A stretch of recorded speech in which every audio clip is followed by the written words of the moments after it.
Sampai kiamat pun kamu tidak akan level punya emas batangan. Dasar benalu, maki ibu mertuaku sambil melempar brosur ke wajahku. Sebulan kemudian, napasnya tercekat dan sekujur tubuhnya gemetar hebat. Kesombongannya hancur seketika saat aku meletakkan bongkahan emas murni 1 kilogram tepat di depan matanya.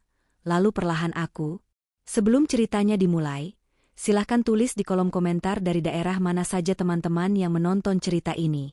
Jangan lupa like dan subscribe agar channel ini bisa semakin berkembang dan bisa mempersembahkan cerita yang lebih menarik lagi. Pagi itu, sinar matahari menembus celah gorden ruang tamu, menyoroti debu-debu halus yang menari di udara. Jam dinding baru menunjukkan pukul 7 pagi, tapi Kanaya sudah duduk bersila di atas karpet berbulu tipis di ruang tengah. Rambut panjangnya hanya dicepol asal-asalan ke atas menggunakan jepit plastik murahan yang warnanya sudah pudar. Ia mengenakan daster batik warna coklat yang kainnya sudah menipis di bagian pundak, daster kesayangannya yang paling nyaman. Di pangkuannya, sebuah laptop menyala terang. Jari jemarinya menari lincah di atas keyboard, mengetik rentetan kalimat dalam bahasa Inggris yang rapi dan profesional. Suara ketikan itu beradu dengan suara desis air mendidih dari arah dapur. Sayang, airnya sudah matang, ya. Aku buatkan kopi sekalian, terdengar suara berat namun lembut dari arah dapur. Itu Galih, suaminya. Pria berpakaian rapi dengan kemeja kantor yang lengannya digulung sebatas siku itu berjalan menghampiri Kanaya, membawa 2 cangkir kopi panas. Kanaya mendongak, menghentikan sejenak ketikannya, lalu tersenyum manis. Makasih, Mas. Maaf ya. Pagi-pagi aku sudah sibuk begini. Ini buyer dari Jerman minta revisi invoice pengiriman kloter kedua. Galih meletakkan cangkir kopi di meja kecil samping Kanaya, lalu mengusap puncak kepala istrinya dengan penuh kasih sayang. Nggak apa-apa. Justru aku yang harusnya berterima kasih. Istriku ini kelihatannya saja cuma dasteran di rumah. Padahal dia CEO dari perusahaan ekspor furnitur yang omsetnya bikin merinding. Kanaya terkekeh pelan. SSTT. Jangan keras-keras. Nanti kalau ada tetangga yang dengar, dikira kita lagi halu. Galih ikut tertawa. Ia duduk di sebelah Kanaya, merapikan kerah kemejanya sendiri. Tapi beneran lo, Nay? Sampai kapan kamu mau menyembunyikan identitas aslimu begini? Ibu dan Mbak Santi itu setiap kali datang, pasti mulutnya nggak pernah direm. Aku yang dengarnya kadang sampai panas telinga. Mendengar nama ibu mertua dan kakak iparnya disebut, senyum di bibir Kanaya sedikit memudar. Ia menutup layar laptopnya setengah, lalu menghela napas panjang. Tatapannya menerawang ke arah cangkir kopi yang mengepul. Mas, kamu tahu sendiri kan alasannya, ucap Kanaya lirih. Dulu, waktu awal-awal kita menikah dan aku baru merintis bisnis ini, ibu selalu mencibir. Beliau bilang perempuan itu nggak usah mimpi ketinggian, ujung-ujungnya juga cuma ngabisin uang suami. Beliau selalu membandingkan aku dengan Mbak Santi yang kerja di bank. Aku cuma mau membuktikan ke diriku sendiri dulu, Mas. Aku nggak mau pamer sebelum semuanya benar-benar kokoh. Galih menatap istrinya dengan pandangan sendu. Ia tahu betul bagaimana kerasnya perjuangan Kanaya. Dari yang awalnya hanya menjadi reseller kerajinan kayu kecil-kecilan, kini istrinya itu berhasil membangun Nusantara Crafters, sebuah perusahaan penyedia furnitur dan kerajinan tangan kelas atas yang produknya sudah merambah pasar Eropa. Namun, di mata dunia luar, terutama di mata keluarga Galih, Kanaya hanyalah seorang ibu rumah tangga pengangguran yang kerjaannya cuma main laptop seharian. Ya sudah, aku pamit kerja dulu ya. Galih berdiri, lalu mencium kening Kanaya cukup lama. Kalau nanti ibu datang, kamu jangan terlalu dimasukkan ke hati omongannya. Telepon aku kalau ada apa-apa. Iya, Mas. Hati-hati di jalan. Sepeninggal Galih, suasana rumah kembali sepi. Kanaya menyeruput kopinya pelan. Ia membuka kembali laptopnya, melihat angka saldo di rekening bisnisnya yang baru saja bertambah setelah pembayaran dari kliennya di Eropa masuk. Angka dengan deretan nol yang sangat panjang. Kanaya tersenyum kecil. Ia tak butuh pengakuan siapa-siapa, pikirnya saat itu. Namun, ia tidak tahu bahwa hari ini, kesabarannya akan diuji hingga ke titik paling nadir. Siang itu, udara terasa sangat terik. Kanaya baru saja selesai menjemur pakaian di halaman belakang, ketika ia mendengar suara klakson mobil yang sangat familiar dari arah depan rumah. Jantungnya otomatis berdetak lebih cepat. Perasaan tidak enak langsung menyergap dadanya. Benar saja, saat ia membuka pintu depan, sebuah mobil SUV putih yang dicicil oleh suami Santi sudah terparkir miring di depan pagar. Dari dalam mobil, turunlah dua sosok wanita yang penampilannya selalu sukses membuat mata silau. Di depan, berjalan Bu Ningrum, ibu mertuanya. Wanita parubaya itu mengenakan tunik warna merah menyala dengan jilbab senada. Di tangannya menenteng tas kulit bermerek yang Kanaya tahu persis itu barang KW Super. Namun, yang paling mencolok dari penampilan Bu Ningrum hari ini adalah pergelangan tangan kanannya. Ada sebuah gelang emas model rantai yang cukup besar dan tebal, bergemerincing setiap kali beliau menggerakkan tangan. Di belakangnya, menyusul Santi, kakak ipar Kanaya. Santi tampil tak kalah menor, dengan kacamata hitam bertengger di atas kepala dan lipstik merah tebal yang membingkai bibirnya. Siang-siang begini pintu masih ditutup rapat. Kayak rumah orang mati saja. Seru Bu Ningrum dari luar pagar, suaranya melengking sengaja dikeraskan agar tetangga sebelah mendengarnya. Kanaya buru-buru membuka pagar, menyunggingkan senyum yang dipaksakan. Ibu, Mbak Santi. Mari masuk, Bu. Maaf. Tadi Kanaya lagi di belakang jemur baju. Bu Ningrum melenggang masuk tanpa membalas senyuman Kanaya. Ia mengibaskan tangannya di depan wajah, sengaja memamerkan kilau gelang barunya di bawah sinar matahari. Kling, kling. Suara gesekan emas itu terdengar nyaring. Panas banget di luar. Kamu ini, suami lagi kerja banting tulang, istri di rumah kok penampilannya kucel begini. Udah jam 12 siang masih pakai daster luntur. Cibir Bu Ningrum sambil memindai penampilan Kanaya dari atas ke bawah dengan tatapan jijik. Santi yang baru masuk ikut menimpali. Biasa, Bu. Namanya juga orang pengangguran. Waktunya habis buat tidur siang. Beda sama kita yang hidupnya produktif. Kanaya hanya menunduk, menahan gejolak di dadanya. Silakan duduk, Bu, Mbak.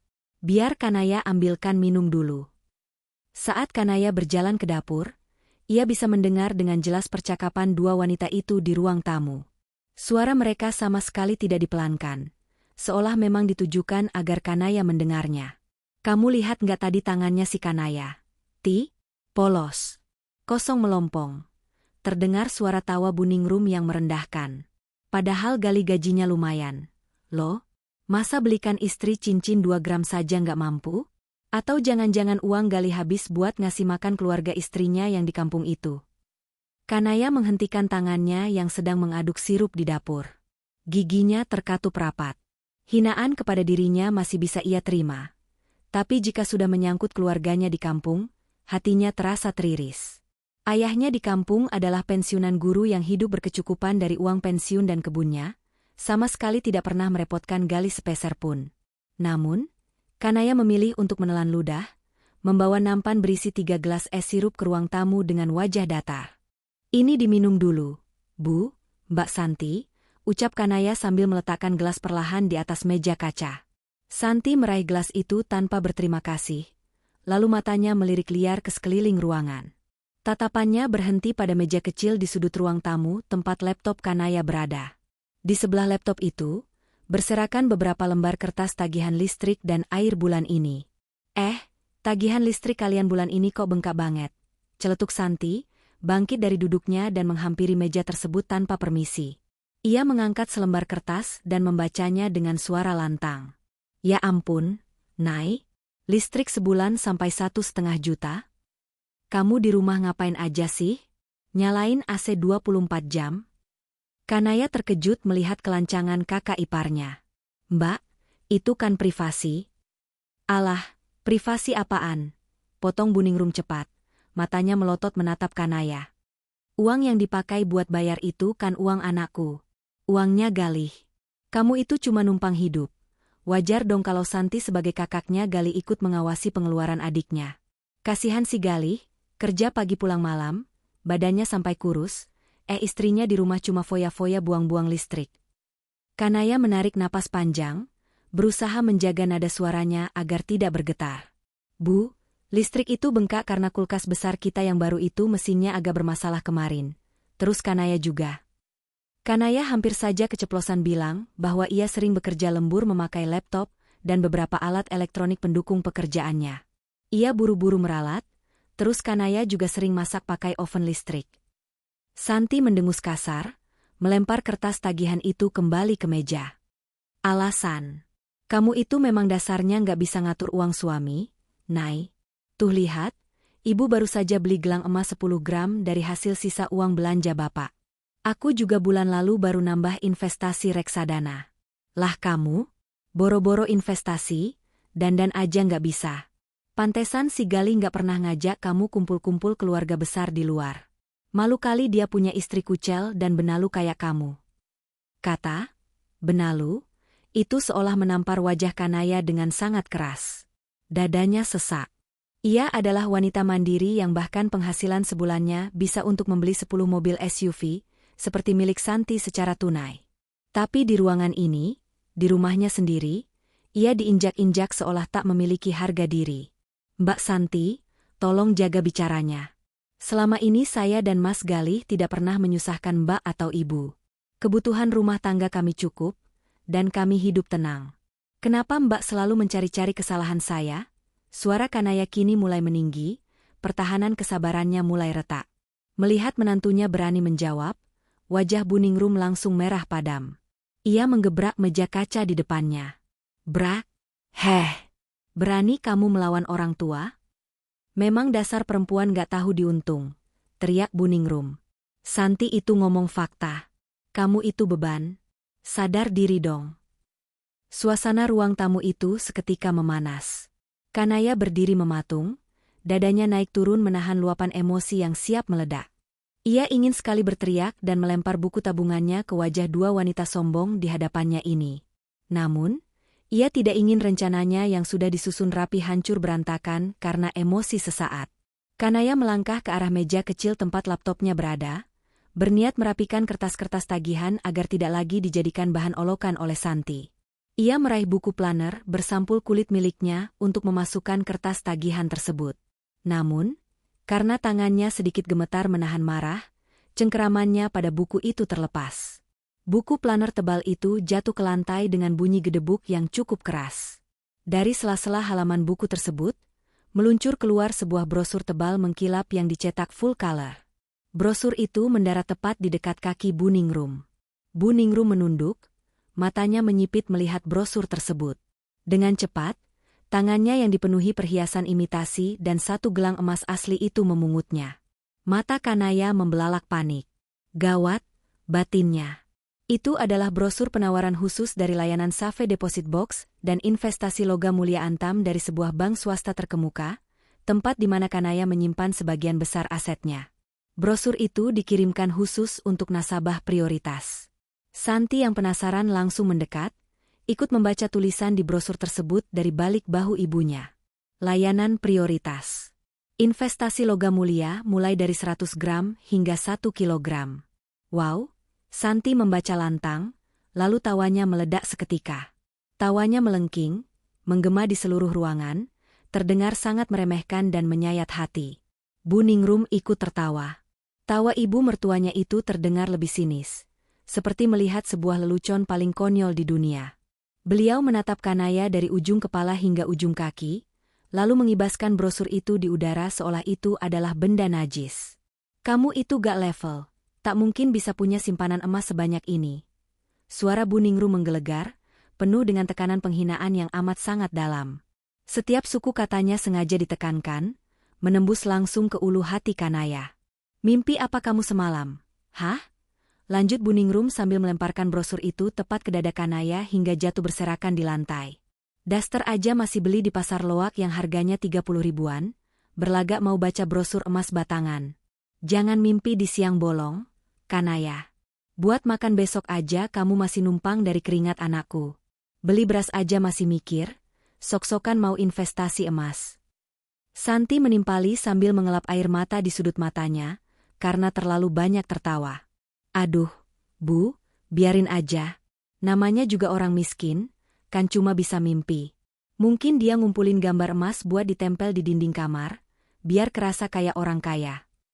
Kanaya berdiri kaku. Wajahnya pias, bukan karena malu, melainkan karena menahan amarah yang sudah mencapai ubun-ubun. Tangannya mengepal kuat di sisi tubuhnya, hingga kuku-kukunya memutih. Ia menatap lekat-lekat mata ibu mertuanya. Tidak ada air mata yang menetes kali ini. Tatapan Kanaya dingin, setajam pisau belati. "Kenapa kamu lihat-lihat ibu kayak gitu? Nggak terima?" bentak Buningrum yang merasa tertantang oleh tatapan menantunya. "Dengar ya, sampai kiamat pun, perempuan benalu kayak kamu nggak akan pernah bisa menyaingi kekayaan keluarga kami." Dengan angkuh, Buningrum menyambar tas KW-nya, memberi kode pada Santi untuk segera pergi. "Ayo pulang, Ti.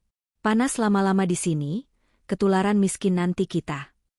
Mereka berdua berjalan keluar rumah tanpa pamit, sengaja menginjak brosur investasi emas yang berserakan di lantai dengan ujung sepatu hak tinggi mereka. Pintu pagar ditutup dengan bantingan keras, disusul deru mesin mobil yang melaju kasar meninggalkan pekarangan rumah. Ruang tamu itu kembali hening, namun sisa-sisa aura negatif dari hinaan tadi masih pekat mengudara. Kanaya perlahan berjongkok. Ia memungut brosur yang kini memiliki bekas jejak sepatu kotor di atasnya. Ia menatap gambar kepingan emas batangan di brosur itu dalam diam. 1 menit. 2 menit. Hening. Lalu, bahu Kanaya mulai bergetar pelan. Ia tidak menangis histeris. Hanya satu tetes air mata yang jatuh mengenai gambar emas di brosur tersebut. Itu bukan air mata kesedihan, melainkan air mata kelegaan karena ia akhirnya sadar. Kesabarannya selama bertahun-tahun merendah telah disia-siakan. Ia berpikir bahwa dengan bersikap biasa dan tidak pamer, keluarga suaminya akan menerimanya apa adanya. Ternyata ia salah besar. Di mata orang-orang materialistis seperti Buningrum dan Santi, rasa hormat hanya bisa dibeli dengan kilau harta. Pukul 5 sore, pintu depan terbuka. Galih pulang dengan wajah lelah, namun memaksakan seulas senyum saat melihat istrinya duduk diam di sofa ruang tamu. Ruangan itu belum dinyalakan lampunya, sehingga tampak temaram. "Sayang, kok gelap-gelapan?" Galih menyalakan sakelar lampu. Cahaya terang langsung memperlihatkan wajah Kanaya yang sembab namun memancarkan aura ketegasan yang tak biasa. Galih langsung menaruh tas kerjanya sembarangan dan berlari menghampiri istrinya. "Nai, ada apa? Ibu tadi kesini? Mereka ngomong apa lagi sama kamu?" tanyanya panik, meraih kedua tangan Kanaya. Kanaya menatap mata suaminya dalam-dalam. Ia menyerahkan brosur investasi emas yang tadi diinjak oleh ibu mertuanya. Galih mengernyit bingung melihat brosur kotor tersebut. "Mas." Suara Kanaya terdengar sangat tenang, namun memiliki ketegasan yang membuat Galih merinding. "Kamu ingat janjiku dulu? Bahwa aku akan terus hidup sederhana seperti ini sampai ibu dan Mbak Santi bisa menghargai aku sebagai manusia, bukan karena uang." Galih mengangguk pelan. "Iya, aku ingat. Aku menyerah, Mas." Kalimat itu meluncur begitu saja dari bibir Kanaya. Galih terkesiap, mengira istrinya menyerah pada pernikahan mereka. "Nai, maksudmu?" "Bukan menyerah pada kita, Mas." Kanaya memotong cepat, meremas tangan suaminya dengan lembut. "Aku menyerah pada sandiwara ini. Batas kesabaranku sudah habis. Hari ini, ibumu melempar brosur itu ke wajahku. Beliau menertawakanku, mengataiku benalu, dan bilang bahwa sampai kiamat pun aku tak akan pernah bisa memiliki emas sebanyak itu." Galih menggeram marah. Ia bangkit berdiri. "Keterlaluan. Aku akan telepon ibu sekarang juga. Ini sudah kelewatan, Nai." "Jangan, Mas," cegah Kanaya, menarik tangan Galih agar kembali duduk. Sudut bibir Kanaya perlahan tertarik ke atas, membentuk sebuah senyuman misterius yang sangat jarang ia perlihatkan. Senyuman seorang CEO yang siap menghancurkan mental kompetitornya. Marah lewat telepon tidak akan ada gunanya untuk orang seperti ibumu dan Mbak Santi. Mereka hanya percaya pada apa yang mereka lihat, ucap Kanaya dengan nada suara yang perlahan berubah, dari seorang istri yang rapuh menjadi wanita bisnis yang penuh perhitungan. "Lalu, apa yang mau kamu lakukan?" tanya Galih, menatap istrinya dengan campuran rasa khawatir dan takjub. "Bulan depan adalah hari ulang tahun pernikahan kita yang ke-5, kan?" Kanaya bertanya balik, matanya berkilat penuh tekad. "Iya, tanggal 20. Aku ingin kita merayakannya. Buat acara makan malam keluarga. Undang ibu, undang Mbak Santi, undang seluruh keluarga inti." Kanaya berdiri, berjalan perlahan menuju jendela, menatap ke arah luar rumah. Aku butuh waktu 1 bulan, Mas.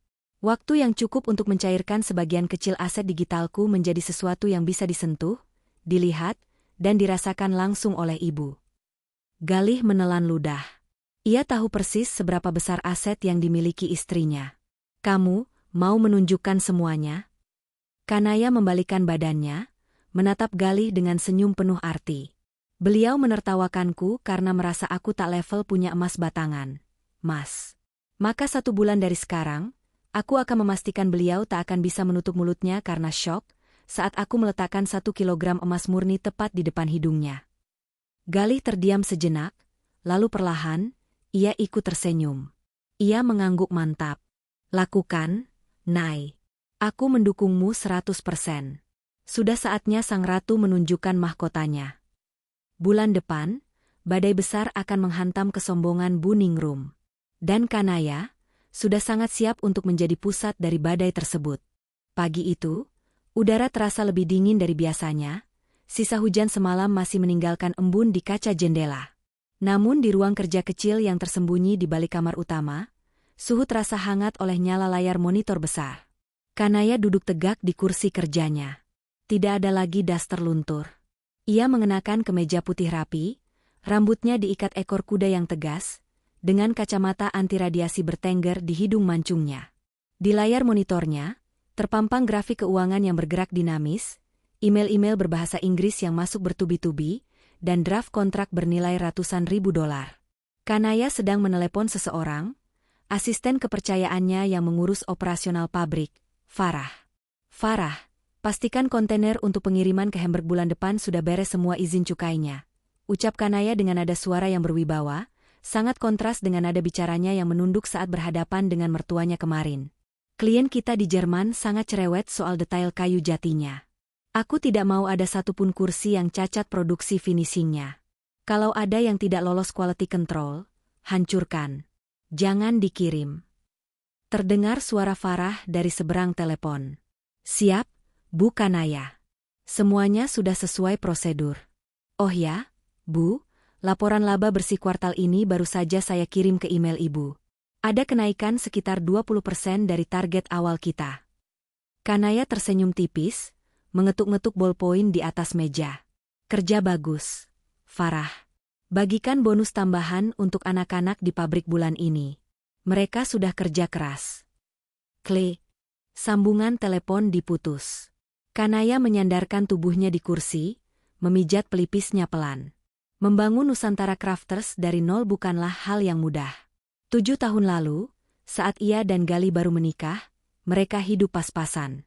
Kanaya yang hanya lulusan SMK berjuang berjualan kerajinan kayu sisa dari pengrajin lokal. Ia memasarkannya lewat internet, belajar bahasa Inggris otodidak setiap malam hingga matanya berair, dan mencari celah pasar internasional. Galih adalah satu-satunya orang yang percaya padanya. Saat ibunya sendiri, Bu Ningrum, menyuruh Gali menceraikan Kanaya karena dianggap miskin dan tidak berpendidikan, Gali justru memberikan seluruh sisa tabungannya untuk modal awal Kanaya membeli laptop bekas. Kepercayaan Gali itulah yang menjadi bahan bakar Kanaya untuk meroket. Kini, perusahaan itu memiliki 3 gudang besar dan ratusan karyawan. Uang mengalir deras ke rekening Kanaya. Namun, luka masa lalu akibat hinaan mertuanya membuatnya memilih untuk menyembunyikan kekayaannya. Ia trauma. Ia takut jika mertuanya tahu ia kaya, mereka hanya akan memanfaatkannya dan menuntut macam-macam tanpa pernah benar-benar menyayanginya sebagai keluarga. Tapi kejadian pelemparan brosur kemarin telah mengubah segalanya. Kanaya sadar, di mata orang-orang rakus dan gila hormat, kerendahan hati hanya dianggap sebagai kelemahan. Gali membuka pintu ruang kerja itu perlahan, membawakan sarapan berupa roti bakar dan teh hangat. Ia meletakkannya di meja, lalu memijat bahu istrinya. Sudah siap menjalankan rencananya, Nyonya Direktur? Bisik Gali sambil tersenyum. Kanaya menoleh, menatap mata suaminya dengan sorot tajam yang penuh keyakinan. Sangat siap, Mas. Hari ini, aku akan pergi ke bank. Roda permainan sudah mulai berputar. Tepat pukul 10 pagi, Kanaya memarkirkan mobil city car bekas yang biasa ia pakai belanja ke pasar di halaman parkir sebuah bank swasta internasional di pusat kota. Ia sengaja tidak membawa supir atau menyewa mobil mewah. Penampilannya hari ini pun sangat sederhana. Celana jeans biru pudar, kemeja lengan panjang warna krem yang lengannya digulung, dan sepatu kets putih. Saat ia melangkah masuk ke lobi ban yang megah dan dingin oleh AC sentral, seorang petugas keamanan berseragam lengkap segera menghampirinya. Tatapan petugas itu sedikit menyelidik, menilai penampilan Kanaya yang tampak salah tempat di antara nasabah lain yang memakai jas, gaun desainer, dan menenteng tas puluhan juta. "Selamat pagi, Ibu. Ada yang bisa dibantu? Mau setor tunai atau ke customer service umum?" "Kalau umum, antreannya di sebelah sana," ucap petugas itu dengan nada sopan namun mengarahkannya ke deretan kursi plastik yang penuh sesak.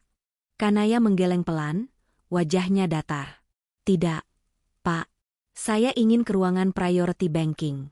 Saya sudah ada janji dengan Pak Anton, manajer cabang utama." Petugas keamanan itu tertegun, alisnya bertaut. Ruangan priority hanya diperuntukkan bagi nasabah dengan saldo mengendap minimal 10 miliar rupiah. "Maaf, Ibu atas nama siapa? Ya? Biar saya pastikan dulu ke meja resepsionis." "Kanaya," jawabnya singkat. Belum sempat petugas itu melangkah, pintu kaca buram bertuliskan VVIP Lounge terbuka tergesa-gesa. Seorang pria parubaya bertubuh tambun, mengenakan setelan jas abu-abu mahal, berlari kecil menghampiri mereka. Wajahnya pucat campur panik. "Itu adalah Pak Anton." "Ya ampun, Bu Kanaya. Kenapa Ibu tidak telepon saya kalau sudah di lobi? Saya bisa minta staf saya menyambut Ibu di parkiran khusus VVIP." Seru Pak Anton sambil membungkuk hormat, mengabaikan petugas keamanan yang kini melongo tak percaya. "Mari, Bu. Silakan masuk ke ruangan saya. Kopi espresso kesukaan Ibu sudah disiapkan."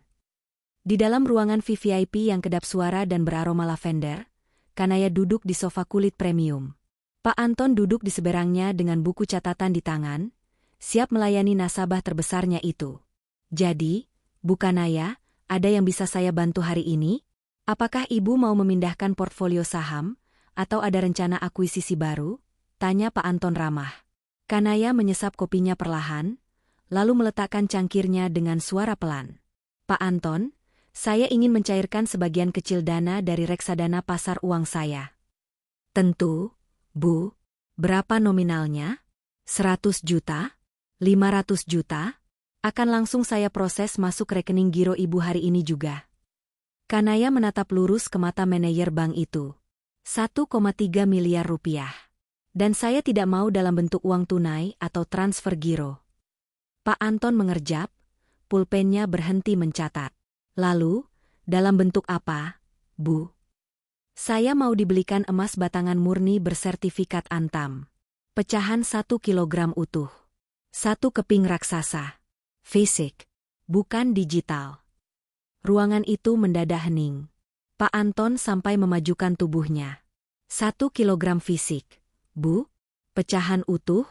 Bu Kanaya, maaf jika saya lancang, tapi menyimpan emas fisik seberat itu sangat berisiko. Biasanya nasabah prioritas kami lebih suka menyimpannya dalam bentuk sertifikat digital atau pecahan 100 gram agar mudah dijual kembali. Mencari kepingan utuh 1 kilogram juga butuh waktu pemesanan khusus ke pusat, minimal 2 minggu. Kanaya tersenyum tipis, senyum yang memancarkan dominasi mutlak. "Saya tahu, Pak Anton, dan saya tidak peduli risikonya. Saya butuh benda itu secara fisik ada di tangan saya sebelum tanggal 20 bulan depan. Saya bayar biaya penanganannya berapapun yang bank minta. Apakah bisa?"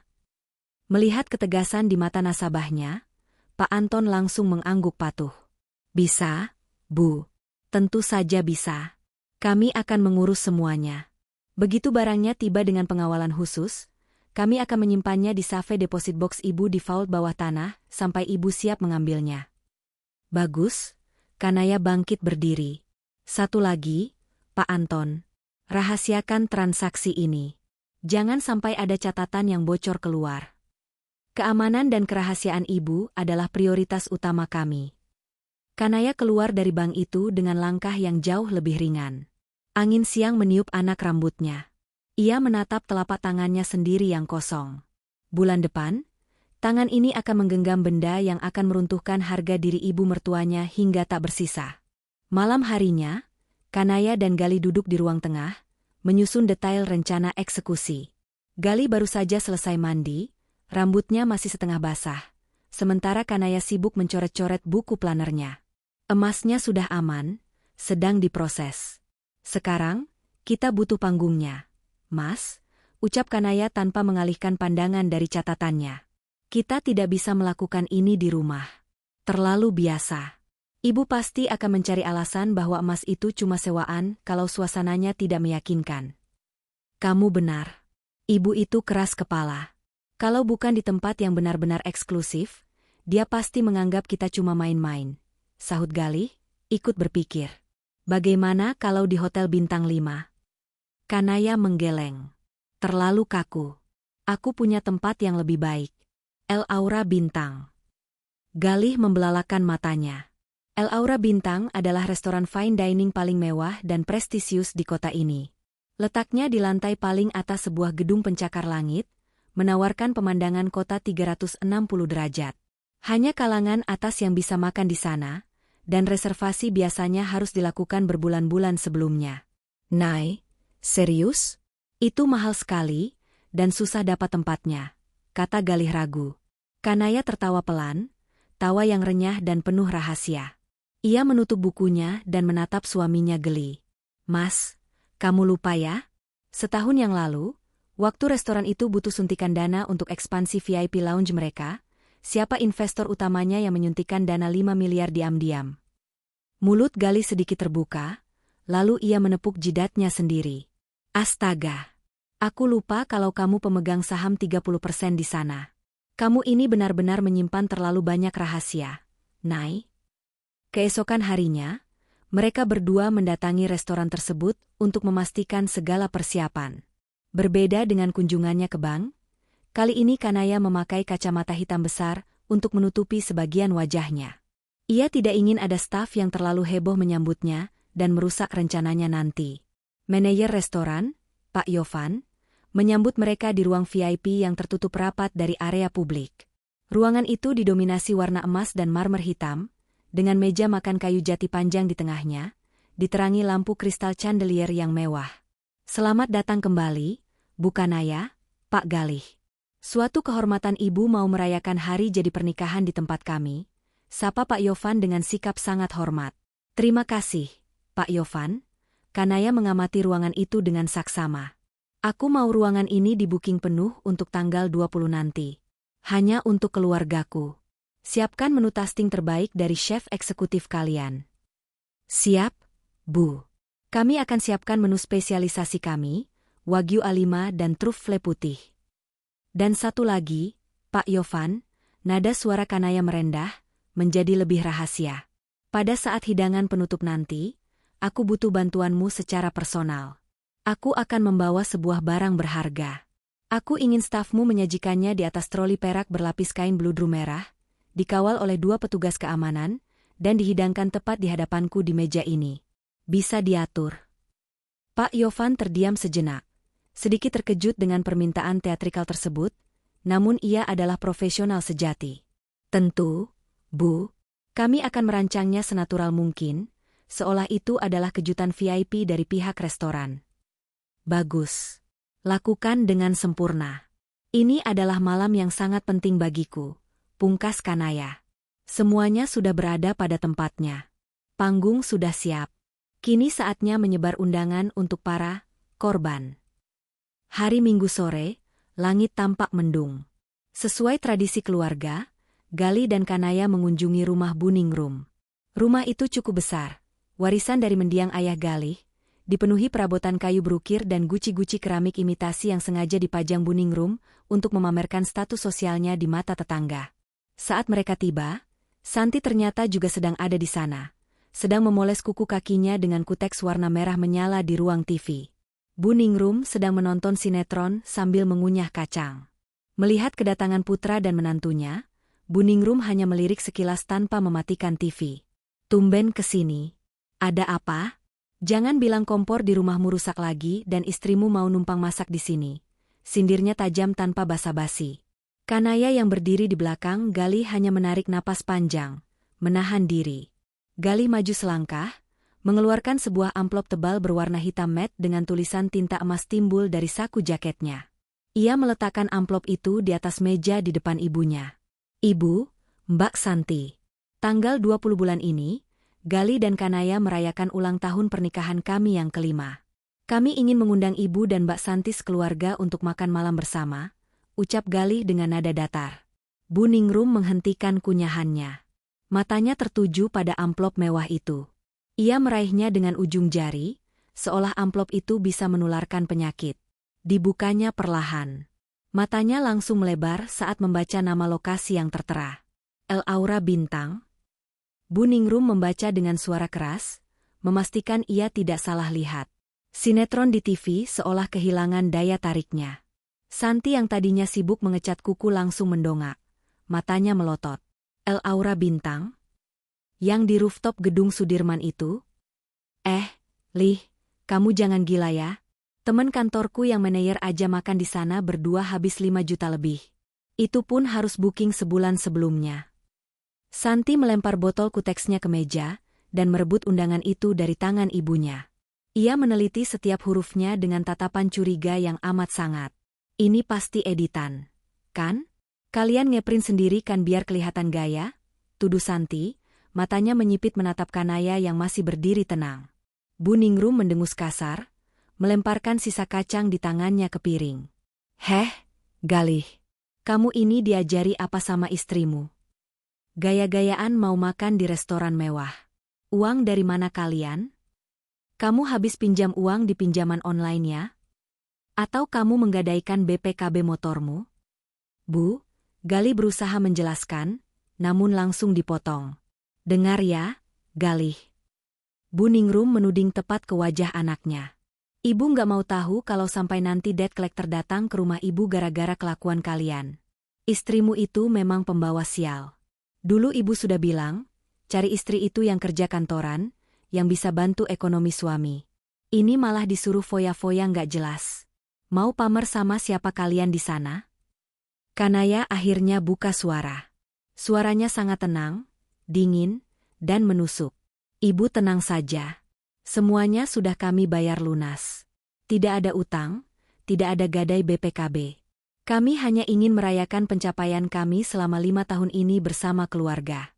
Kalau ibu dan Mbak Santi merasa keberatan atau malu datang, kami tidak memaksa. Mendengar kata malu, ego Bu Ningrum langsung tersulut. Siapa bilang ibu malu? Justru ibu kasihan melihat kalian bertingkah seperti orang kaya baru yang norak. Baik, ibu akan datang.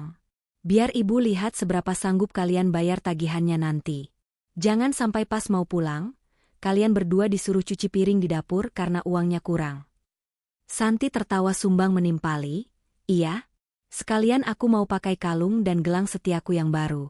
Biar pelayan di sana tahu siapa yang sebenarnya punya duit, dan siapa yang cuma tamu keren numpang lewat. Kanaya menatap kakak ipar dan mertuanya itu secara bergantian. Sudut bibirnya berkedut menahan senyum puas yang hampir meledak. Silakan, batin Kanaya. Pakai semua perhiasan receh kalian. Dandani diri kalian semewah mungkin. Karena di malam itu, aku akan menguliti kesombongan kalian sampai ke tulang-tulangnya. Terima kasih. Bu, Mbak Santi. Kami tunggu kehadirannya jam 7 malam tepat. Jangan sampai terlambat. Tutup Kanaya dengan sopan, lalu berbalik mengajak suaminya pulang. Rencana berjalan sangat sempurna. 3 minggu berlalu dengan cepat. 2 hari sebelum hari H, ponsel Kanaya berdering saat ia sedang mengecek laporan stok kayu mahoni di laptopnya. Panggilan dari Pak Anton. Selamat siang, Bu Kanaya. Barang pesanan ibu sudah tiba di lemari besi bawah tanah kami pagi ini. Pengawalannya sangat ketat dari pusat. Ibu bisa datang kapan saja untuk mengecek dan mengambilnya. Jantung Kanaya berdegup kencang. Saya ke sana sekarang. 1 jam kemudian, Kanaya sudah berdiri di depan pintu baja berlapis baja anti peluru di area Safe Deposit Box VVIP bank tersebut. Udara di ruangan bawah tanah itu terasa sangat dingin dan kering. Pak Anton dan seorang manajer keamanan mendampinginya. Setelah memasukkan kode PIN dan memutar kunci fisik ganda, laci besi panjang itu ditarik keluar. Di dalamnya, tergeletak sebuah kotak kayu jati berukir yang memang disiapkan khusus oleh Kanaya, dan di sebelah kotak itu, terdapat sebuah wadah beludru tebal. "Silakan, Bu Kanaya. Ini pesanan Ibu," ucap Pak Anton sambil mundur selangkah, memberi ruang. Kanaya mendekat. Ia mengenakan sarung tangan katun putih yang disediakan pihak bank. Dengan napas tertahan, ia membuka lapisan beludru itu. Cahaya lampu neon di atasnya langsung memantul terang. Di sana, tergeletak sebuah balok padat berkilau keemasan. Ini bukan sekadar perhiasan 10 gram yang biasa dipamerkan ibu mertuanya. Ini adalah sebongkah kekuatan absolut. Kanaya menyusupkan jari-jarinya ke bawah balok itu dan mengangkatnya. Berat. Sangat berat. 1 kilogram emas murni memiliki massa jenis yang padat, ukurannya tidak lebih besar dari ponsel genggam masa kini, namun bobotnya setara dengan barbel kecil. Sensasi dingin logam itu menembus sarung tangannya. Di bagian atas balok emas itu, tercetak jelas logo Antam, tulisan 1000 gram, logo kemurnian Fine Gold 999.9, dan nomor seri unik yang menjamin keasliannya.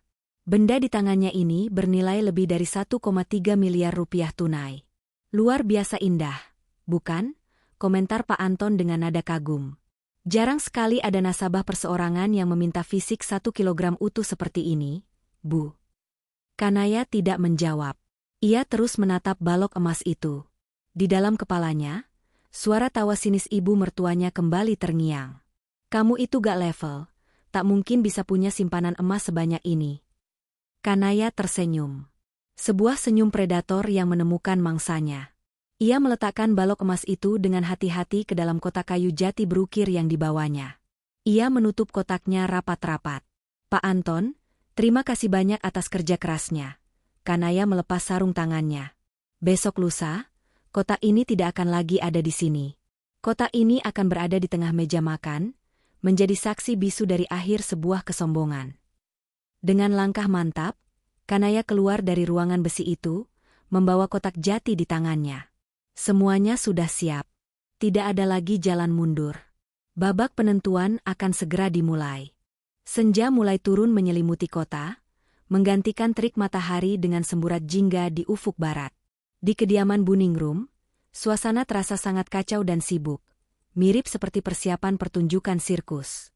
Aroma menyengat dari semprotan hairspray beradu dengan wangi parfum beraroma mawar yang disemprotkan terlalu banyak. Di depan cermin meja rias peninggalan almarhum suaminya, Buningrum sedang sibuk memoles lipstik merah menyala ke bibirnya. Ia mengenakan kebaya modern berbahan brokat warna emas yang penuh dengan payet berkilau. Baginya, malam ini bukan sekadar acara makan malam ulang tahun pernikahan anaknya. Malam ini adalah medan perang. Ia harus membuktikan bahwa derajatnya jauh berada di atas menantunya yang dianggapnya miskin dan tak tahu diri itu. "Santi, cepat sedikit dandannya. Nanti macet di jalan," teriak Buningrum tanpa menoleh dari cermin. Santi muncul dari balik pintu kamar, mengenakan gaun malam berbahan satin warna biru terang yang belahannya sedikit terlalu tinggi untuk acara makan malam keluarga. Wajahnya dipulas makeup tebal, bulu mata palsunya tampak berat menutupi kelopaknya. "Iya, Bu, ini sudah selesai. Tinggal pakai perhiasan," jawab Santi sambil membuka kotak perhiasan ibunya yang terbuat dari plastik beludru merah.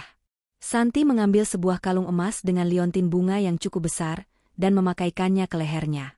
Buningrum pun tak mau kalah. Ia melilitkan 2 buah kalung emas sekaligus di lehernya, memakai cincin di 3 jari tangan kanannya dan 2 jari tangan kirinya. Dan tentu saja, bintang utamanya tidak boleh ketinggalan. Gelang rantai emas 10 gram yang selalu ia pamerkan tempo hari, kini ditambah dengan 2 gelang keroncong mentereng. Setiap kali Buningrum bergerak, terdengar bunyi kling, kling, kling yang nyaring. Bunyi yang menurutnya adalah melodi kekayaan. Padahal bagi orang yang benar-benar paham kelas sosial, itu adalah suara kesombongan yang norak. "Ibu yakin kita nggak overdress? Maksudku, ini kan cuma si Galih yang traktir.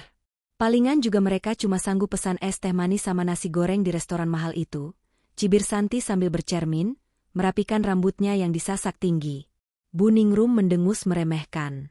"Justru itu, kita harus dandan maksimal. Biar si Kanaya sadar diri. Coba kamu bayangkan, kita datang pakai emas mentereng begini, sementara dia paling cuma pakai kemeja lusuh atau batik kondangan yang belinya kodian di pasar. Biar pelayan di sana tahu siapa bosnya. Ibu masih nggak habis pikir, dari mana si Gali dapat uang buat booking restoran sekelas El Aura Bintang. Pasti anak itu utang sana-sini demi menuruti gengsi istrinya. Benar, Bu. Orang miskin kalau maksa bergaya ya begitu itu. Halu. Santi tertawa sinis, meraih tas tangannya. Yuk, jalan sekarang. Aku mau lihat muka pucatnya si Kanaya pas lihat bon tagihan nanti. Keduanya melangkah keluar rumah dengan dagu terangkat tinggi, masuk ke dalam mobil SUV milik Santi, bersiap untuk meruntuhkan mental Kanaya malam itu. Mereka tidak tahu bahwa malam ini, merekalah yang akan dikuliti habis-habisan. Berbanding terbalik dengan suasana hiruk-pikuk di rumah Buningrum, suasana di rumah Kanaya dan Gali justru terasa sangat tenang, elegan, dan penuh perhitungan. Di dalam kamar utama, Kanaya sedang duduk di depan cermin. Ia tidak merias wajahnya sendiri. Seorang makeup artis, Mua, profesional langganan para artis ibu kota, yang disewa Kanaya secara khusus, sedang memberikan sentuhan akhir pada wajahnya. Galih yang sudah rapi mengenakan setelan jas tuxedo hitam pekat dengan dasi kupu-kupu, berdiri di ambang pintu kamar. Ia menahan napas. Matanya tak berkedip menatap pantulan istrinya di cermin. Kanaya terlihat luar biasa sempurna.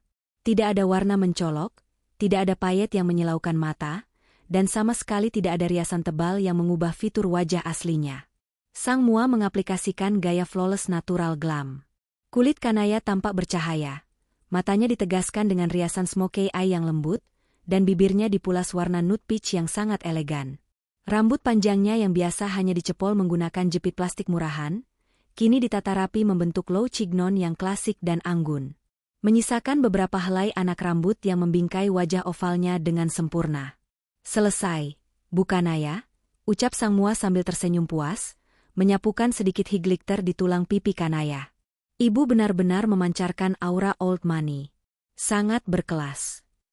Kanaya berdiri perlahan. Ia mengenakan gaun malam berbahan sutra asli berwarna emerald green, hijau zamrud. Gaun itu tidak memiliki motif atau logo merek apapun, namun dari cara kain itu jatuh mengikuti lekuk tubuhnya. Siapapun yang mengerti mode akan tahu bahwa gaun itu adalah jahitan desainer haute couture yang harganya bisa untuk membeli sebuah mobil LCGC. Sebagai sentuhan akhir, Kanaya tidak menumpuk perhiasan seperti toko berjalan. Ia hanya mengenakan sepasang anting tusuk berlian asli bertahtakan emas putih. Kecil namun kilauannya memantulkan cahaya lampu dengan sangat tajam, serta cincin kawinnya. Leher dan pergelangan tangannya dibiarkan kosong tanpa perhiasan. Sebuah kekosongan yang disengaja. Galih melangkah mendekat, matanya berkaca-kaca penuh kekaguman. Ia meraih tangan istrinya dan mengecup punggung tangannya dengan lembut. Kamu luar biasa cantik, Nay. Aku sampai bingung mau bilang apa. Istriku benar-benar seorang ratu malam ini. Puji Galih tulus, suaranya sedikit bergetar. Kanaya membalas senyuman suaminya. Senyum itu hangat, namun matanya memancarkan ketegasan es. Terima kasih, Mas. Tapi kecantikan ini cuma senjata pembuka. Senjata utamanya sudah siap. Kanaya menoleh ke arah tempat tidur. Di atas spray putih bersih itu, tergeletak sebuah kotak kayu jati berukir yang tampak berat dan kokoh. Di dalam kotak itulah, bersemayam kepingan logam mulia seberat 1 kilogram yang akan menjadi algojo bagi kesombongan ibu mertuanya. Mas Gali bawa kotaknya, ya.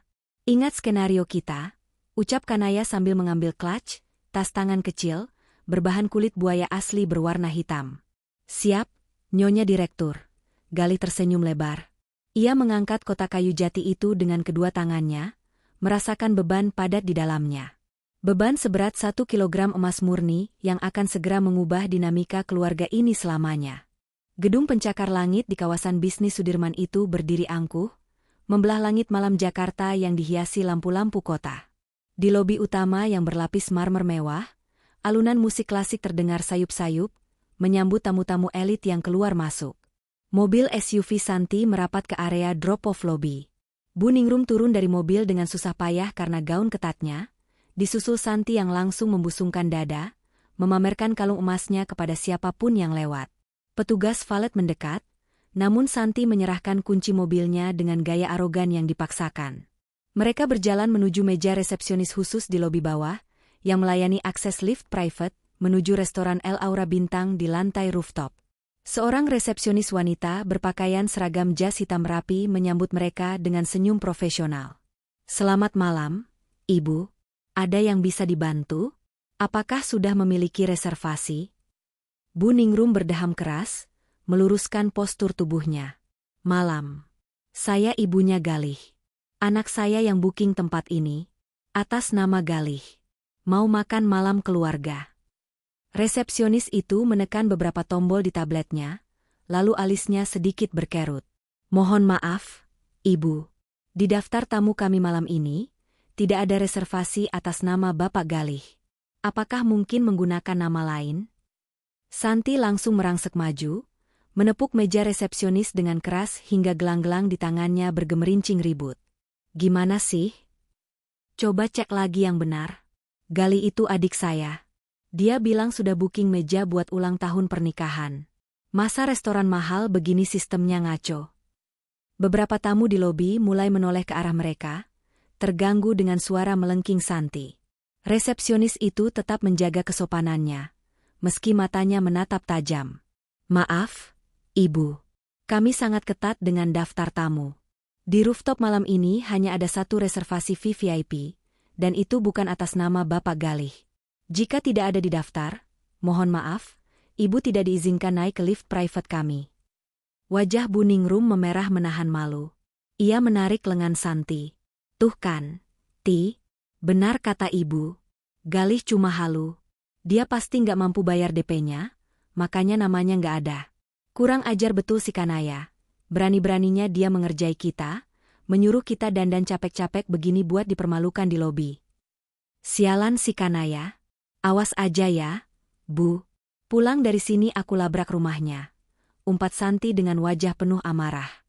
Namun, belum sempat mereka berbalik untuk pergi, sebuah mobil sedan premium mewah berwarna hitam mengkilat berhenti dengan sangat mulus tepat di depan pintu lobi. Pintu belakang mobil terbuka. Galih turun lebih dulu, merapikan jas tuxedonya, lalu berputar untuk membukakan pintu bagi istrinya. Dari dalam mobil, turunlah Kanaya. Langkah pertamanya begitu anggun. Sepatu hak tinggi stilettonya mengetuk lantai marmer dengan irama yang mantap. Gaun hijau zamrudnya memantulkan cahaya lobi secara elegan. Tidak ada perhiasan bertumpuk, namun keseluruhan auranya meneriakkan kata, kekayaan sejati. Bu Ningrum dan Santi terpaku di tempat mereka berdiri. Mulut mereka setengah terbuka. Mereka hampir tidak mengenali wanita yang sedang berjalan menggandeng tangan Galih itu. Di mana daster luntur itu? Di mana wajah kucel tanpa riasan itu? Wanita yang berjalan ke arah mereka sekarang tampak seperti seorang sosialita papan atas atau istri pejabat tinggi. Santi berkedip berkali-kali, mengusap matanya. "Bu itu si Kanaya, kan?" bisiknya tak percaya. Sebelum Bu Ningrum bisa menjawab, hal yang lebih mengejutkan terjadi. Pintu lift private berbunyi, ting, dan keluarlah sosok pria bule berjas rapi, ditemani oleh Pak Yovan, manajer restoran El Aura Bintang yang tempo hari menemui Kanaya. Melihat kedatangan Kanaya, Pak Yovan setengah berlari menyongsongnya, mengabaikan Bu Ningrum dan Santi yang berdiri tak jauh dari situ. Pak Yovan menundukkan badannya cukup dalam. "Selamat malam, Ibu Direktur Kanaya." "Selamat malam, Bapak Galih." Suatu kehormatan besar menyambut kedatangan Ibu dan Bapak. "Ruangan VIP sudah kami siapkan dengan sempurna sesuai instruksi Ibu," sapa Pak Yovan dengan nada yang sangat penuh rasa hormat. Suaranya cukup keras hingga menggema di lobi. Resepsionis yang tadi menolak Bu Ningrum kini ikut menunduk hormat. Kanaya tersenyum wibawa, mengangguk pelan. "Terima kasih, Pak Yovan. Kerja bagus." Mata Kanaya kemudian melirik ke arah ibu mertua dan kakak iparnya yang masih mematung seperti patung lilin. Ia melepaskan gandengan tangan suaminya dan melangkah perlahan menghampiri mereka. "Selamat malam, Ibu, Mbak Santi," sapa Kanaya dengan suara lembut, sedingin es. Matanya menelusuri penampilan mertuanya dari atas ke bawah, mengunci pandangannya sejenak pada tumpukan emas yang melingkar di tangan dan leher mereka. "Maaf membuat kalian menunggu. Reservasi malam ini memang tidak memakai nama Mas Galih. Saya memakai nama perusahaan saya. Mari, liftnya sudah siap. Tanpa menunggu jawaban, Kanaya membalikkan badan, berjalan bak seorang penguasa memasuki istananya sendiri, diikuti Galih yang memegang kotak kayu jati dengan protektif. Bu Ningrum menelan ludah kasar. Tenggorokannya mendadak kering. Kata, "Ibu Direktur," yang diucapkan manajer restoran tadi terus terngiang di telinganya. Santi pun diam 1000 bahasa, kakinya gemetar saat melangkah masuk ke dalam lift mewah yang dindingnya dilapisi kaca dan emas itu. Syok pertama baru saja menghantam mereka dengan telak. Suasana ruang tamu itu seketika memanas. Kanaya berdiri mematung, dadanya naik turun menahan luapan emosi yang siap meledak. Ia ingin sekali berteriak dan melempar buku tabungannya ke wajah dua wanita sombong di hadapannya ini. Namun, ia tidak ingin rencananya yang sudah disusun rapi hancur berantakan karena emosi sesaat. Kanaya melangkah ke arah meja kecil tempat laptopnya berada, berniat merapikan kertas-kertas tagihan agar tidak lagi dijadikan bahan olokan oleh Santi. Ia meraih buku planner bersampul kulit miliknya untuk memasukkan kertas tagihan tersebut. Namun, karena tangannya sedikit gemetar menahan marah, cengkeramannya pada buku itu terlepas. Buku planner tebal itu jatuh ke lantai dengan bunyi gedebuk yang cukup keras. Dari sela-sela halaman buku tersebut, meluncur keluar sebuah brosur tebal mengkilap yang dicetak full color. Brosur itu mendarat tepat di dekat kaki Bu Ningrum. Bu Ningrum menunduk, matanya menyipit melihat brosur tersebut. Dengan cepat, tangannya yang dipenuhi perhiasan imitasi dan satu gelang emas asli itu memungutnya. Mata Kanaya membelalak panik. Gawat, batinnya. Itu adalah brosur penawaran khusus dari layanan Safe Deposit Box dan investasi logam mulia Antam dari sebuah bank swasta terkemuka, tempat di mana Kanaya menyimpan sebagian besar asetnya. Brosur itu dikirimkan khusus untuk nasabah prioritas. Santi yang penasaran langsung mendekat, ikut membaca tulisan di brosur tersebut dari balik bahu ibunya. Layanan prioritas. Investasi logam mulia mulai dari 100 gram hingga 1 kilogram. Wow, Santi membaca lantang, lalu tawanya meledak seketika. Tawanya melengking, menggema di seluruh ruangan, terdengar sangat meremehkan dan menyayat hati. Bu Ningrum ikut tertawa. Tawa ibu mertuanya itu terdengar lebih sinis, seperti melihat sebuah lelucon paling konyol di dunia. Beliau menatap Kanaya dari ujung kepala hingga ujung kaki, lalu mengibaskan brosur itu di udara seolah itu adalah benda najis. "Kamu itu gak level, tak mungkin bisa punya simpanan emas sebanyak ini." Suara Bu Ningrum menggelegar, penuh dengan tekanan penghinaan yang amat sangat dalam. Setiap suku katanya sengaja ditekankan, menembus langsung ke ulu hati Kanaya. "Mimpi apa kamu semalam? Hah?" Lanjut Bu Ningrum sambil melemparkan brosur itu tepat ke dada Kanaya hingga jatuh berserakan di lantai. "Daster aja masih beli di pasar loak yang harganya 30 ribuan, berlagak mau baca brosur emas batangan. Jangan mimpi di siang bolong, Kanaya. Buat makan besok aja kamu masih numpang dari keringat anakku. Beli beras aja masih mikir, sok-sokan mau investasi emas." Santi menimpali sambil mengelap air mata di sudut matanya, karena terlalu banyak tertawa. "Aduh, Bu, biarin aja. Namanya juga orang miskin, kan cuma bisa mimpi. Mungkin dia ngumpulin gambar emas buat ditempel di dinding kamar, biar kerasa kayak orang kaya." Kanaya berdiri kaku. Wajahnya pias, bukan karena malu, melainkan karena menahan amarah yang sudah mencapai ubun-ubun. Tangannya mengepal kuat di sisi tubuhnya, hingga kuku-kukunya memutih. Ia menatap lekat-lekat mata ibu mertuanya. Tidak ada air mata yang menetes kali ini. Tatapan Kanaya dingin, setajam pisau belati. "Kenapa kamu lihat-lihat ibu kayak gitu? Nggak terima?" bentak Bu Ningrum yang merasa tertantang oleh tatapan menantunya. "Dengar ya, sampai kiamat pun, perempuan benalu kayak kamu nggak akan pernah bisa menyaingi kekayaan keluarga kami." Dengan angkuh, Bu Ningrum menyambar tas kawenya, memberi kode pada Santi untuk segera pergi. "Ayo pulang, Ti. Panas lama-lama di sini, ketularan miskin nanti kita." Mereka berdua berjalan keluar rumah tanpa pamit, sengaja menginjak brosur investasi emas yang berserakan di lantai dengan ujung sepatu hak tinggi mereka. Pintu pagar ditutup dengan bantingan keras, disusul deru mesin mobil yang melaju kasar meninggalkan pekarangan rumah. Waktu menunjukkan pukul 9 malam. Piring-piring bekas makanan utama telah dibersihkan oleh para pelayan yang bergerak tanpa suara. Alunan musik jazz instrumental mengalun lembut dari sudut ruangan. Saatnya hidangan penutup. Bu Ningrum berdeham keras, mencoba mengumpulkan kembali sisa-sisa harga dirinya yang tercecer. Ia mengambil segelas air putih, meminumnya sedikit, lalu menatap tajam ke arah Kanaya dan Galih. Ia tak bisa membiarkan Kanaya terus-menerus mendominasi percakapan malam ini. Ia harus kembali memegang kendali. Ia adalah sang ibu, tokoh paling dihormati dalam hierarki keluarga.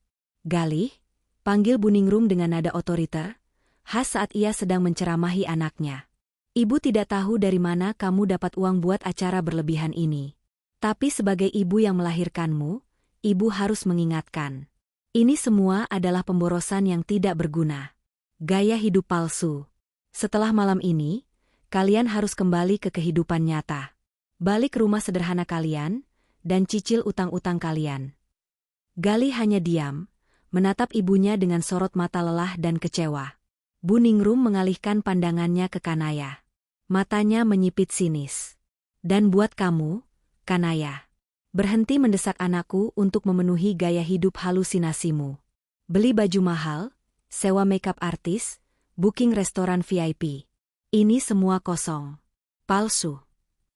Dengan gerakan lambat yang sengaja didramatisasi, Bu Ningrum merogoh tas KW mewahnya yang diletakkan di kursi sebelah. Ia mengeluarkan sebuah kotak perhiasan kecil berbentuk hati berlapis bludru merah yang tampak kusam. Kotak itu ukurannya sangat kecil. Kontras dengan kotak kayu jati besar yang sedari tadi dijaga Galih di bawah meja. Bu Ningrum mendorong kotak kecil itu melintasi meja marmer, hingga berhenti tepat di depan Kanaya. Buka, perintah Bu Ningrum dengan senyum miring yang penuh kepuasan jahat. Kanaya menatap kotak itu sebentar, lalu dengan ujung jarinya, ia membuka tutupnya. Di dalam sana, tertancap pada busa putih, sebuah cincin emas kuning.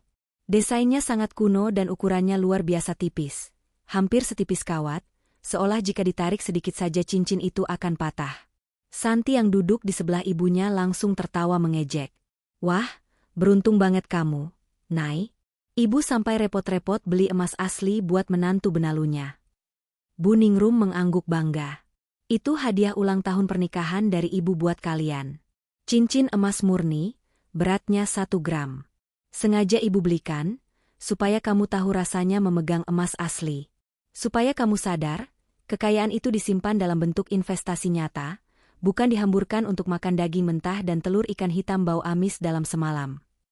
Suara Bu Ningrum kembali meninggi, bergema di ruang VIP tersebut.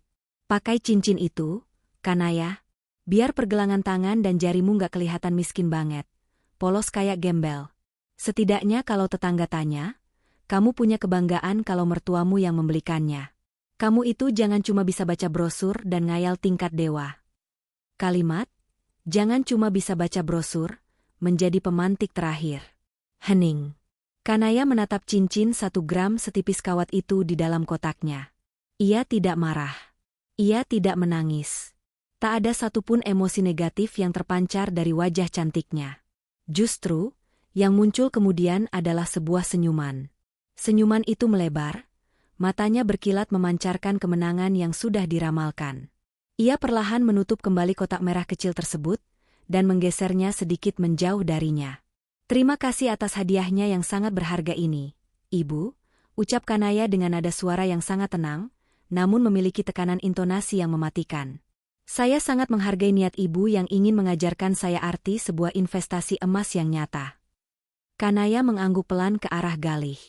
Galih, yang sedari tadi menahan napas, langsung mengangkat kotak kayu jati berukir berat dari pangkuannya dan meletakkannya dengan bunyi debuman keras, buk, tepat di tengah meja marmer, menggeser beberapa gelas kristal di sekitarnya.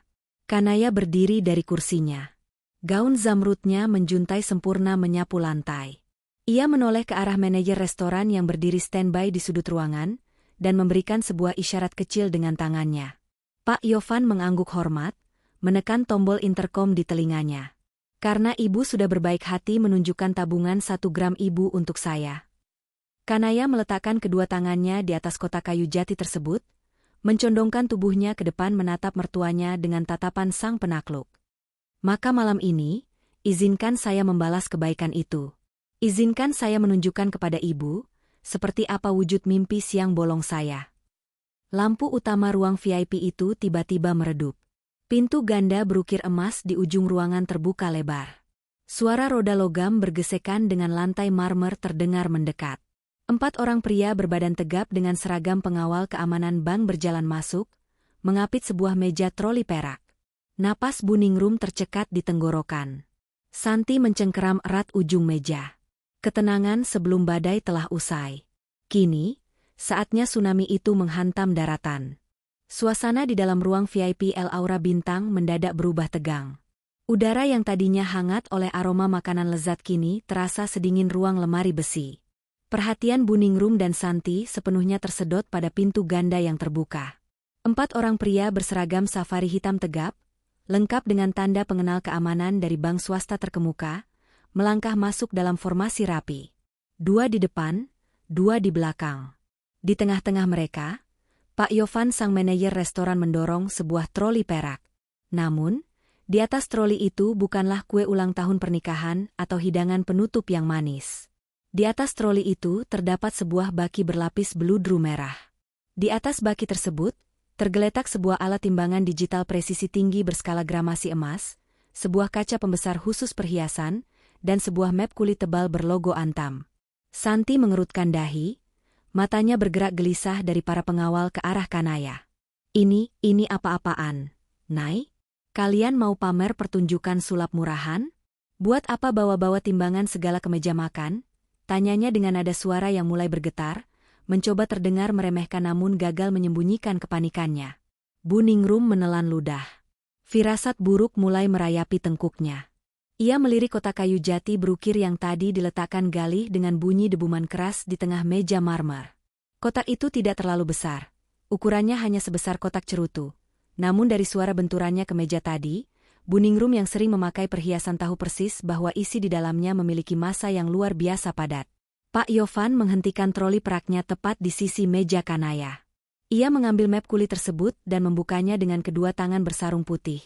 Lalu meletakkannya dengan sangat hati-hati di sebelah kotak kayu jati. Sesuai permintaan Ibu Direktur, ucap Pak Yovan dengan nada suara yang jelas dan menggema di ruangan itu. Ini adalah sertifikat keaslian logam mulia dari pusat, lengkap dengan nomor seri yang terdaftar secara resmi, beserta alat uji fisik jika diperlukan. Terima kasih, Pak Yovan. Silakan mundur selangkah, jawab Kanaya dengan keanggunan seorang ratu yang sedang memberi perintah pada abdi dalamnya. Kanaya tetap berdiri. Cahaya lampu gantung kristal di atas mereka menyorot tepat ke arahnya, membuat gaun hijau zamrudnya tampak semakin menyala. Ia menatap ibu mertuanya yang kini duduk kaku dengan wajah yang mulai kehilangan warna. Ibu, panggil Kanaya dengan nada lembut yang terasa menyayat keheningan.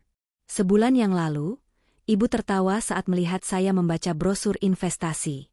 Ibu melempar brosur itu ke wajah saya. Ibu bilang, perempuan benalu seperti saya ini tak akan pernah level memiliki simpanan emas batangan.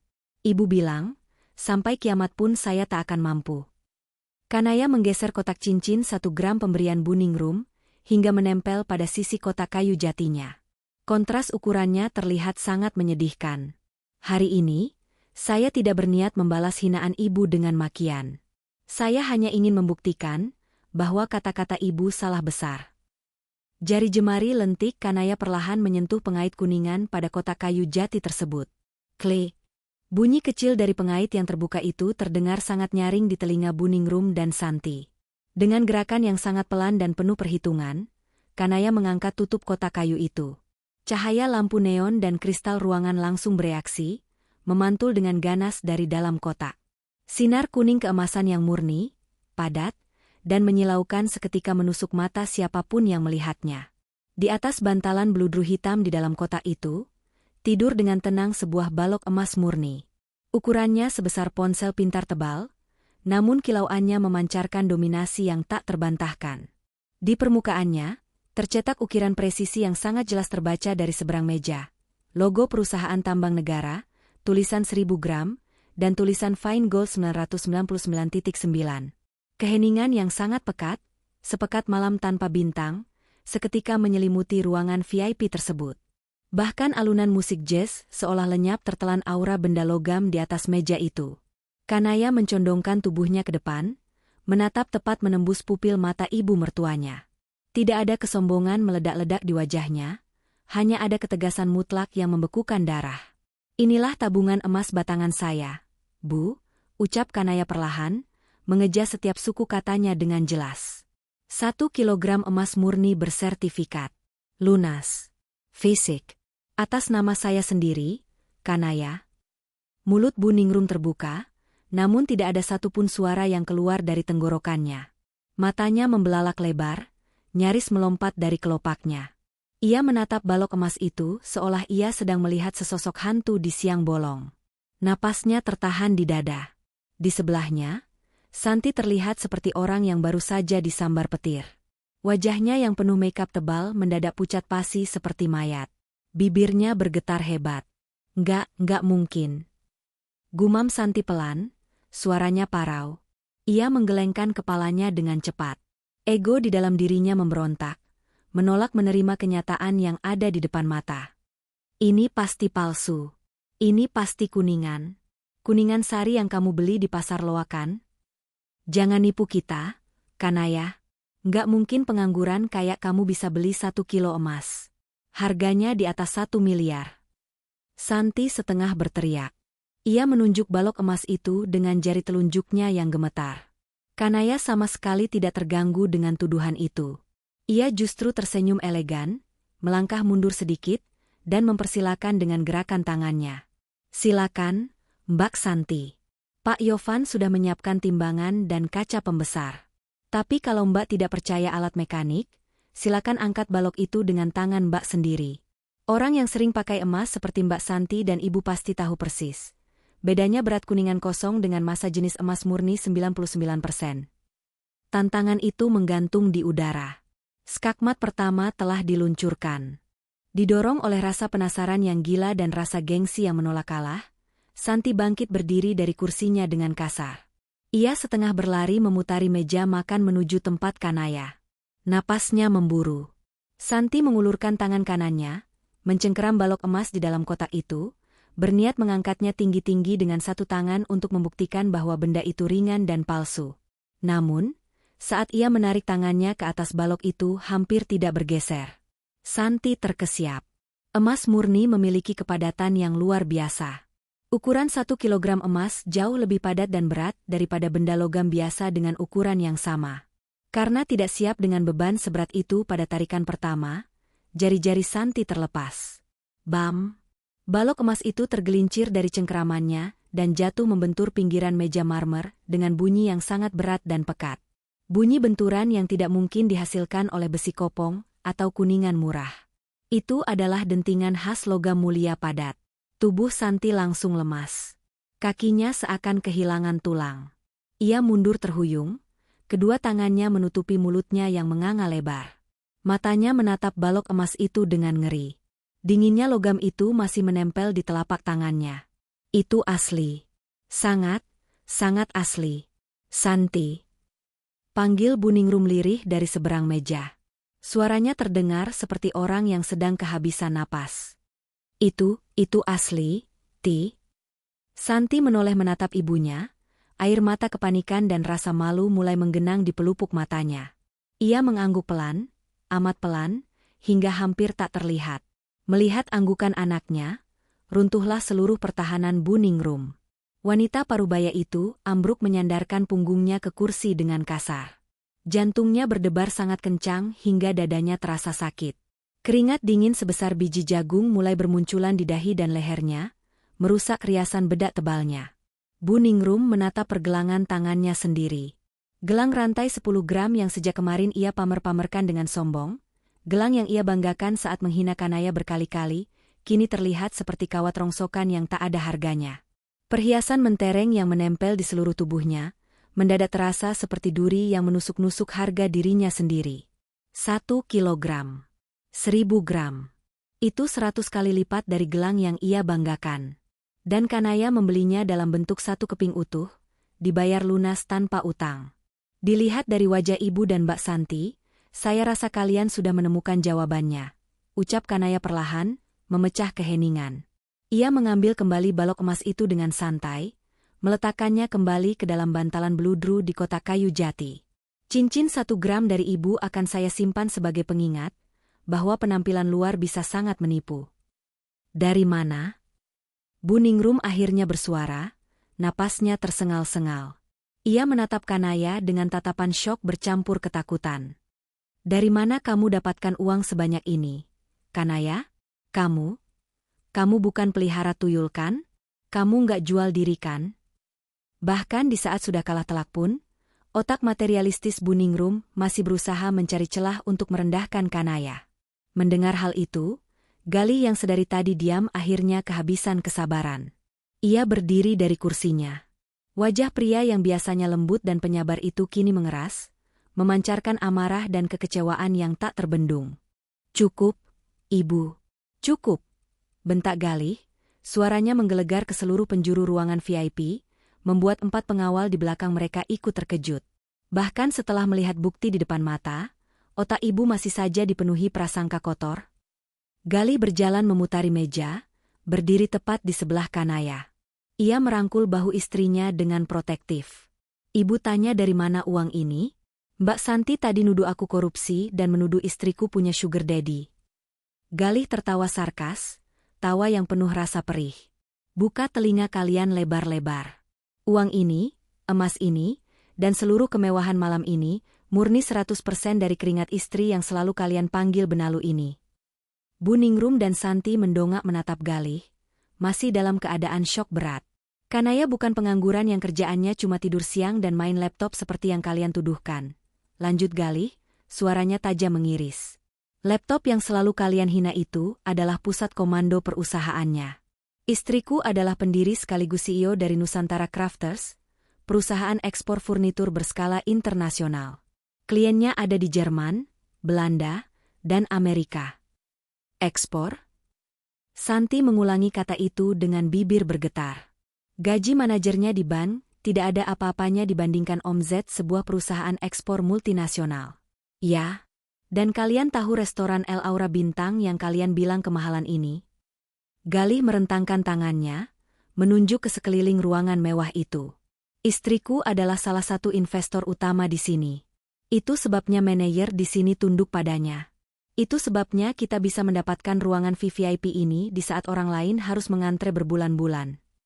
Bu Ningrum menutup wajahnya dengan kedua tangan bersarung emasnya. Rasa malu yang teramat sangat mulai menggerogoti kewarasannya. Ternyata, selama 5 tahun ini, ia telah merendahkan, menghina, dan menginjak-injak menantu yang justru derajatnya jauh berada di atas awan.